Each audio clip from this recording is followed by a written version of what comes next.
गांव में बहुत समृद्ध परिवार रहता था और उसकी एक परिवार से शत्रुता थी। दूसरे परिवार वाले लोग वह गांव छोड़ देना चाहते थे। उन्होंने एक दिन गांव छोड़ने की योजना बनाई और सारा सामान ले जा रहे थे। पहले परिवार के व्यक्तियों ने उनके परिवार के एक व्यक्ति की मृत्यु कर दी। वह व्यक्ति तो मर गया, परंतु प्रतिकार की भावना से उनकी आत्मा वहीं भटकती रही। वह प्रेत बनकर उस परिवार के घर के सामने वाले वृक्ष पर ही रहने लग गया। उसके रहते हुए काफी समय व्यतीत हो चुका था। उसने अपना प्रतिशोध लेना आरंभ कर दिया। कभी बोई हुई फसल का नुकसान कर दिया करता था और कभी कुछ कर दिया करता था। हर वर्ष उनको घाटा पड़ने लगा।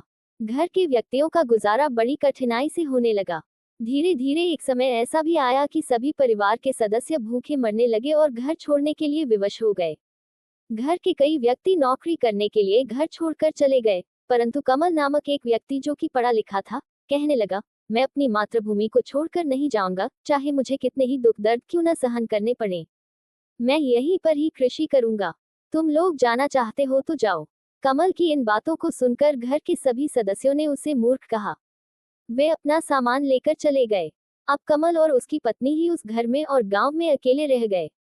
कमल ने बहुत मेहनत से बीज बोया था, परंतु प्रेत खेत में कुछ भी नहीं होने देता था। हर बार फसल बहुत कम होती थी, जिससे उनका निर्वाह होना बहुत कठिन हो गया था। वे अब तंग आ गए। उसकी पत्नी उससे लड़ती झगड़ती रहती थी और उसे घर बाहर छोड़कर कहीं और नौकरी करने के लिए कहा करती थी, परंतु वह न माना। जब काफी समय इसी तरह लड़ाई झगड़े में व्यतीत हो गया तो वह घर छोड़कर नौकरी पर जाने के लिए तैयार हो गया। अंत में एक दिन कमल ने घर छोड़ दिया और अपनी पत्नी को उसके पीहर में छोड़कर आजीविका के लिए चल पड़ा। इधर प्रेत अकेला ही रह गया था। अब उसने सोचा, अब मैं यहाँ अकेला रहकर क्या करूंगा, जब मेरे शत्रु ही यहाँ से चले गए। बहुत सोच विचार कर उस प्रेत ने एक व्यक्ति का रूप धारण कर लिया और कमल को जाकर मिला। मार्ग में जाकर कमल से मेल जोल बढ़ाया और पूछा कि कहाँ जा रहे हो।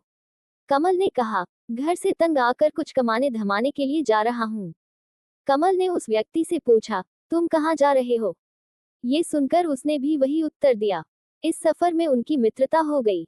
इस प्रकार साथ ही साथ सफर करते करते वे एक शहर में पहुंच गए। प्रेत ने उसको बताया कि प्रेत बनकर मैं राजा जी की लड़की के भीतर प्रविष्ट हो जाऊंगा, तुम चिमटा लेकर जाना। तुम्हारे कहने पर मैं बाहर आ जाऊंगा, परंतु तुम्हें मेरे साथ एक वायदा करना होगा कि तुम मेरे और वजीर की लड़की के प्यार में किसी प्रकार का कोई विघ्न नहीं डालोगे। इसका कारण यह है कि मैं वजीर की लड़की से सच्चे हृदय से प्यार करता हूँ। यदि तुमने इसमें विघ्न डालने का प्रयत्न किया तो मैं तुम्हारी गर्दन तोड़ दूंगा। ये वचन लेकर वह शहर चला गया और कहा कि तुम कल तक महल में पहुंच जाना। उस प्रेत ने जाकर राजा की लड़की को तंग करना आरंभ कर दिया। राजा ने बड़े से बड़े वैद्य और हकीम बुलवाए, परंतु कोई भी उसका उपचार नहीं कर पाया। राजा ने फरमान जारी कर दिया और ढिंढोरा पिटवा दिया कि यदि कोई भी व्यक्ति राजकुमारी को पूरी तरह से ठीक कर देगा तो मैं उसका विवाह राजकुमारी से कर दूंगा। बहुत से व्यक्ति अपना भाग्य आजमाने के लिए आए, परंतु वे राजकुमारी को ठीक न कर सके। इस प्रकार वे सभी निराश होकर अपने घर वापस लौट गए। एक दिन कमल साधु के रूप में वहां पर अलख निरंजन करता हुआ आ गया। राजा ने उसका बहुत आदर सत्कार किया और अपने से ऊंचे आसन पर बिठाया। राजकुमारी का सारा हाल उसे बताया तो कमल ने चिकित्सा करने का वायदा किया। साधु को राजकुमारी के कमरे में ले जाया गया। राजकुमारी बहुत ही दुविधा में थी। साधु ने ऐसे ही मंत्र पढ़ने आरंभ कर दिए और कई घंटों तक मंत्र ही गुनगुनाता रहा। अंत में राजा को कहा कि इसमें एक प्रेत का वास है, मैं इसकी चिकित्सा कर सकता हूँ, मैं प्रेत को निकाल दूंगा। उसने राजा के सामने प्रेत से कहा कि तुम चले जाओ, परंतु जाते समय अपनी कोई पहचान छोड़ जाओ। ये सुनकर प्रेत ने कहा कि मैं बाहर बाग में से एक वृक्ष को उखाड़ कर जाऊंगा। प्रेत चला गया और उसने बाग के एक वृक्ष को भी उखाड़ दिया।